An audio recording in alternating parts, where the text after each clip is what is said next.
semuanya, kami dari Tim Pengembangan Bahan Ajar Kimia, Program Studi Pendidikan Kimia, tahun 2024. Pada kesempatan kali ini, kita akan membahas mengenai teori-teori dasar pengembangan bahan ajar. Apa itu bahan ajar? Bahan ajar adalah bahan atau materi pembelajaran yang disusun secara sistematis yang digunakan guru dan siswa dalam proses pembelajaran.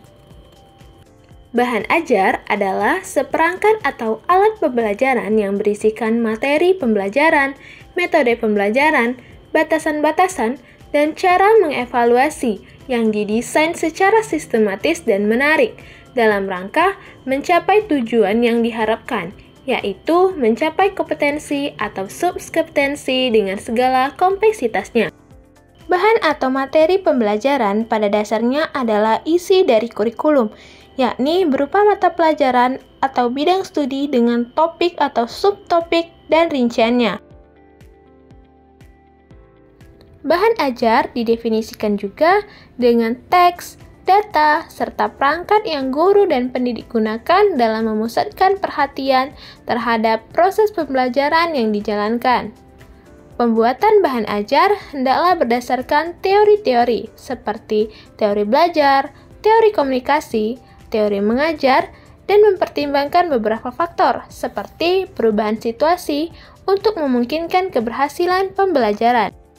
Pengembangan bahan ajar dapat digunakan mulai dari tingkat sekolah dasar, sekolah lanjutan, ataupun perguruan tinggi yang diawali dari suatu judul pokok bahasan dan untuk pengembangan mata pelajaran. Nah, ini adalah beberapa contoh bahan ajar. Yang pertama, ada buku teks. Buku teks ini berupa buku yang digunakan dalam proses pembelajaran. Di dalamnya berisi materi pembelajaran yang akan diajarkan kepada siswa. Contoh yang kedua, ada modul ajar. Adalah perangkat ajar yang berperan sebagai pedoman guru untuk melaksanakan kegiatan pembelajaran. Contoh yang ketiga, ada handout. Adalah bahan ajar tertulis yang berisi poin-poin penting dari materi pelajaran. Contoh yang keempat adalah bahan ajar yang dikemas dalam bentuk video. Contoh yang kelima ada bahan ajar audio. Rekaman siaran atau radio adalah salah satu contoh dari bahan ajar audio yang sering digunakan oleh guru di sekolah. Sekarang kalian sudah tahu kan apa itu bahan ajar dan contohnya? Oke, kita lanjutkan ya. Komponen bahan ajar. Perlu teman-teman ketahui bahwa bahan ajar memiliki 6 komponen penting. Yang pertama ada petunjuk belajar. Pada komponennya meliputi petunjuk bagi pendidik maupun peserta didik. Di dalamnya dijelaskan tentang bagaimana pendidik sebaiknya mengajarkan materi kepada peserta didik dan bagaimana juga peserta didik dapat mempelajari materi yang ada pada bahan ajar tersebut. Kedua, kompetensi yang akan dicapai. Komponen kedua ini adalah kompetensi yang akan dicapai oleh siswa. Sebagai pendidik, kita harus menjelaskan dan mencantumkannya di dalam bahan ajar yang telah kita susun. Dengan standar kompetensi dasar maupun indikator pencapaian hasil belajar yang harus dikuasai oleh peserta didik. Dengan demikian, jelaslah tujuan yang akan dicapai oleh peserta didik. Yang ketiga, informasi pendukung atau informasi tambahan merupakan berbagai informasi tambahan yang dapat melengkapi bahan ajar, sehingga peserta didik akan semakin mudah untuk menguasai pengetahuan yang akan diperoleh. Yang keempat, latihan. Komponen keempat ini merupakan suatu bentuk tugas yang diberikan kepada peserta didik untuk melatih kemampuan mereka setelah mempelajari bahan ajar. Yang kelima, petunjuk kerja atau lembar kerja. Petunjuk kerja atau lembar kerja adalah satu lembar atau beberapa lembar kertas yang berisi sejumlah langkah-langkah prosedur, cara pelaksanaan, aktivitas, atau program tertentu yang harus dilakukan oleh peserta didik terkait dengan praktek dan sebagainya. Yang keenam, evaluasi. Komponen terakhir ini merupakan salah satu bagian dari proses penilaian. Pada komponen ini, terdapat sejumlah pertanyaan yang ditujukan kepada peserta didik untuk mengukur seberapa jauh penguasaan kompetensi yang berhasil mereka kuasai setelah mengikuti proses pembelajaran. Selanjutnya adalah prinsip-prinsip bahan ajar. Yang pertama ada prinsip penyusunan. Pada prinsip penyusunan ini mempertimbangkan beberapa hal. Yang pertama, karakter siswa, yang berhubungan dengan bagaimana bahan ajar ini dapat mengakomodir kebutuhan dan minat masing-masing siswa. Yang kedua, mempertimbangkan tujuan pembelajaran. Pertimbangan ini menyangkut bagaimana bahan ajar ini dapat mendukung pencapaian kompetensi yang dituntut dalam kurikulum, meningkatkan pengetahuan siswa, mendukung siswa bertanggung jawab atas belajarnya sendiri. Yang ketiga, mempertimbangkan kebutuhan dan minat guru, pertimbangan kebutuhan dan preferensi guru. Berhubungan dengan isu bagaimana bahan ajar dapat mengeksploitasi dan bukan membatasi keahlian guru. Yang keempat, mempertimbangkan kepraktisan dan kelaziman, yang berhubungan dengan kriteria bahwa bahan ajar harus mempunyai tampilan yang imajinatif dan menarik, ekonomi dari segi pemanfaatan waktu pemakaiannya, dan harus memungkinkan siswa dapat aktif terlibat dalam pemakaiannya.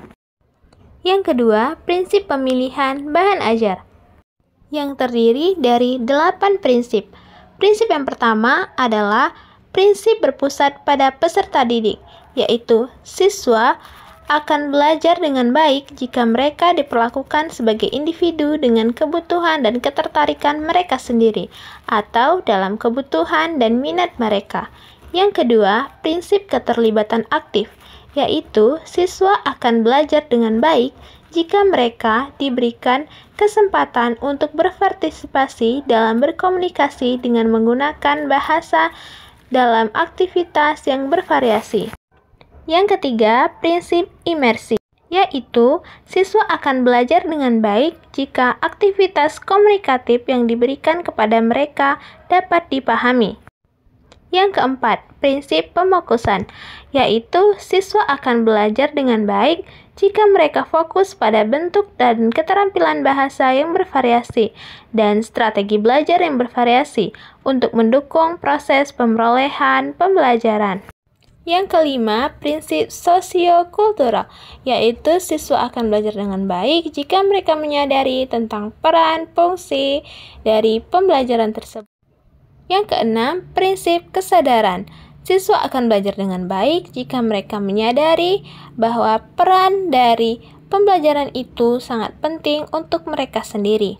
Yang ketujuh, prinsip penilaian, yaitu siswa akan belajar dengan baik jika mereka diberi umpan balik yang sesuai dengan perkembangan yang akan mereka capai.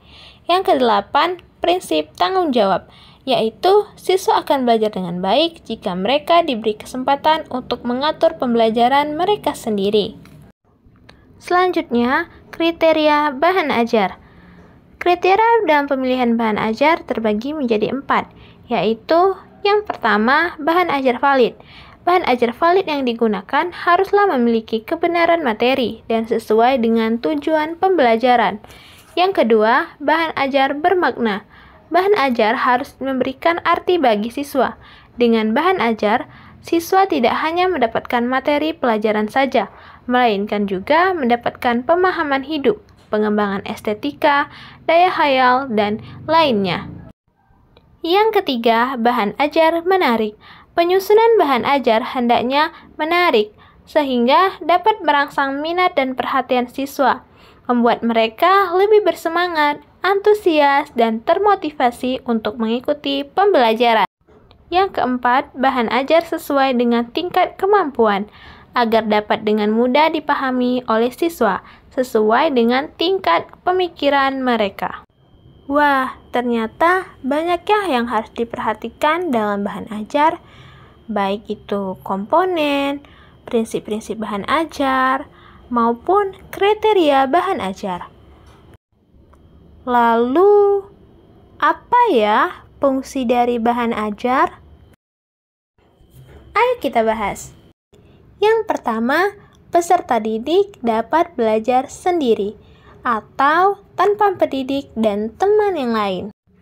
Yang kedua, peserta didik dapat belajar kapan saja dan di mana saja.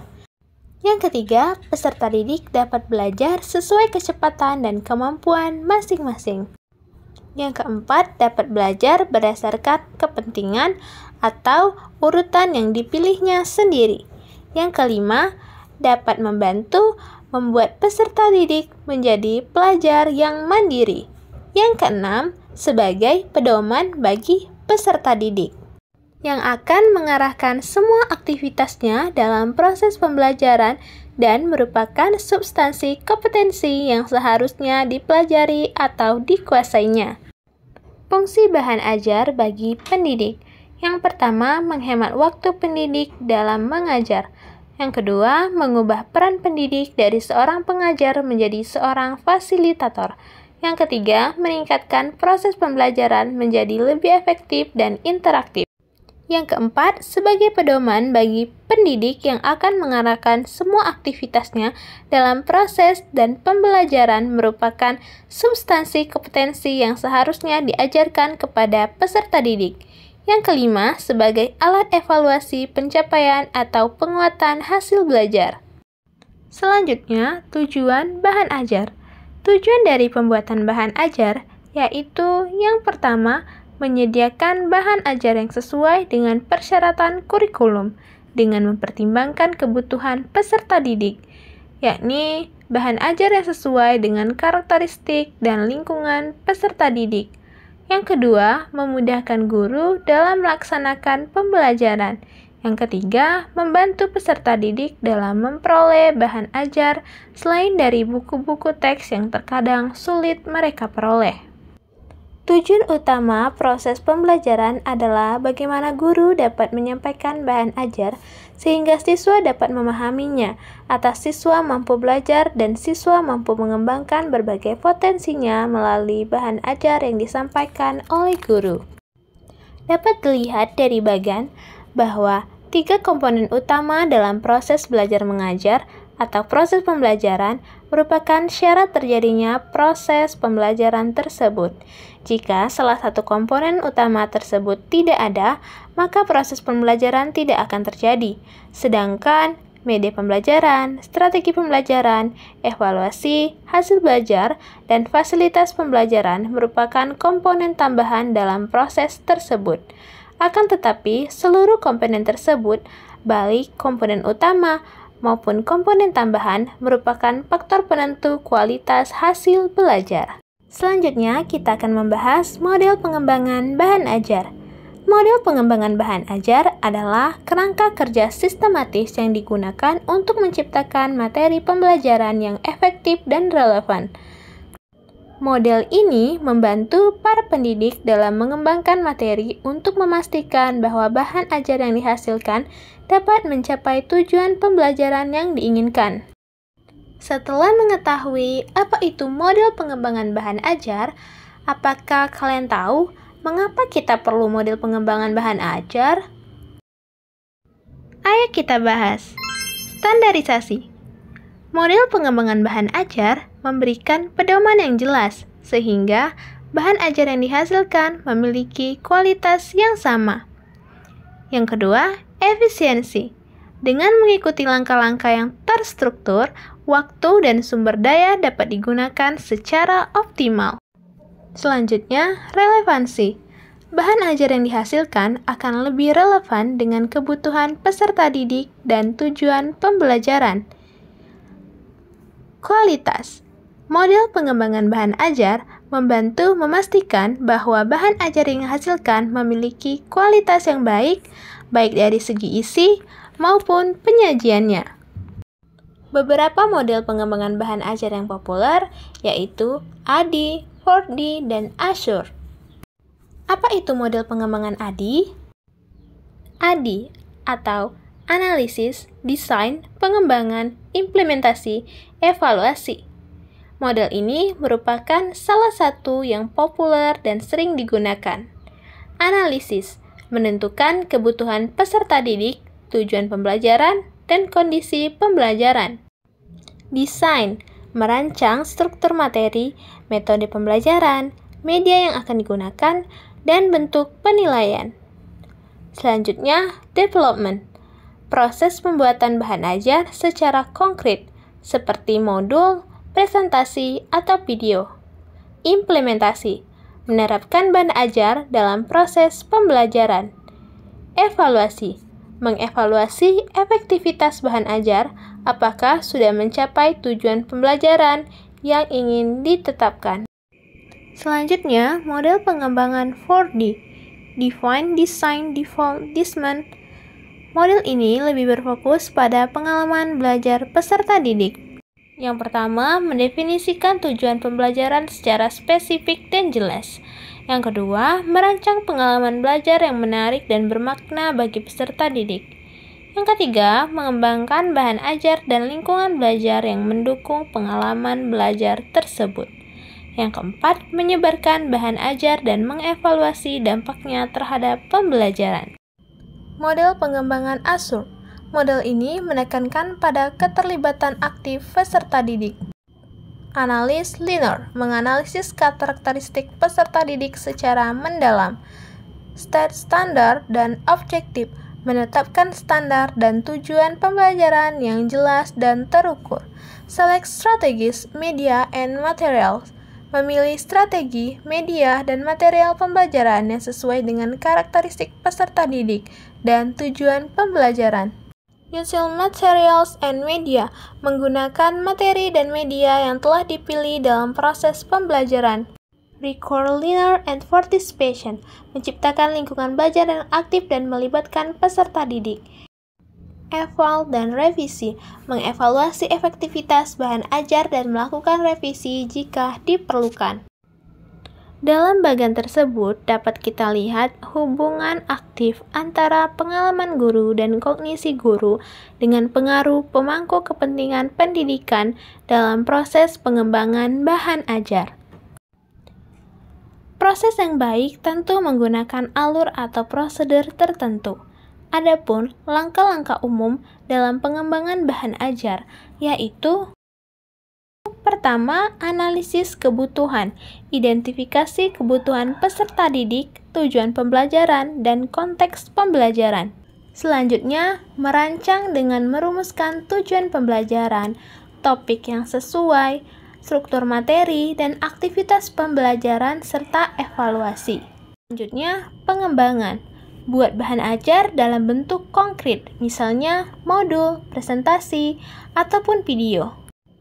Keempat, uji coba. Uji coba bahan ajar pada kelompok kecil untuk mendapatkan umpan balik. Yang kelima, revisi. Revisi bahan ajar berdasarkan hasil uji coba yang telah dilakukan sebelumnya. Yang keenam, implementasi. Gunakan bahan ajar dalam proses pembelajaran. Yang terakhir, evaluasi. Evaluasi efektivitas bahan ajar terhadap pencapaian tujuan pembelajaran. Berikut merupakan beberapa sumber yang diambil dari